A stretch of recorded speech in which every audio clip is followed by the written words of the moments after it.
Hyderabad Yousufguda Vishwavihar landmark construction 5వ అంతస్తులో తెల్లవారుజామున అగ్ని ప్రమాదం జరిగింది. ఏసీ నుంచి మంటలు చెలరేగడంతో ఇల్లు మొత్తం మంటలు వ్యాపించాయి. ప్రమాదం జరిగిన సమయంలో ఇంట్లో లక్ష్మీ, ప్రసాద్, వారి కుమార్తె త్రివేణి ఉన్నారు. అప్రమత్తమై బయటకు వచ్చినట్లు త్రివేణి తెలిపారు. యాక్చువల్లీ దుబాయ్లో ఉంటాను నేను. మా మదర్కి బాగాలేదని చూడడానికి సండేనే వచ్చాను నేను. అమ్మ ఆక్సిజన్ మీద, సీపాప్ మీద ఉంది.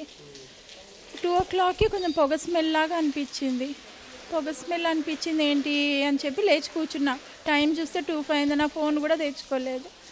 2:05 అయింది. మంచం మీద కూర్చున్నాక ఏసీ ఆఫ్ అయింది. కరెంటు పోయిందేమో అని చూస్తే పొగ స్మెల్ వస్తుంది, ఏదో కాలుతున్నట్టు.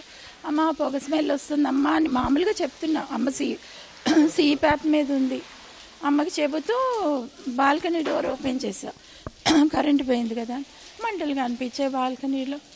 ఏం చేయాలో తెలియక గబగబా డోర్ దగ్గరికి వేసేసి పనమ్మాయిని కొంచెం వాటర్ పోయడానికి ట్రై చేసాం, కానీ భయం వేసింది. ఆ వాటర్ తీసుకొని బాత్రూంలోంచి వెళ్ళి, పెద్దవాళ్ళు ఉన్నారు, వీళ్ళకి మళ్ళీ చౌకింగ్ స్టార్ట్ చేస్తే వాళ్ళు పడిపోతే కిందకి తేలేం కదా.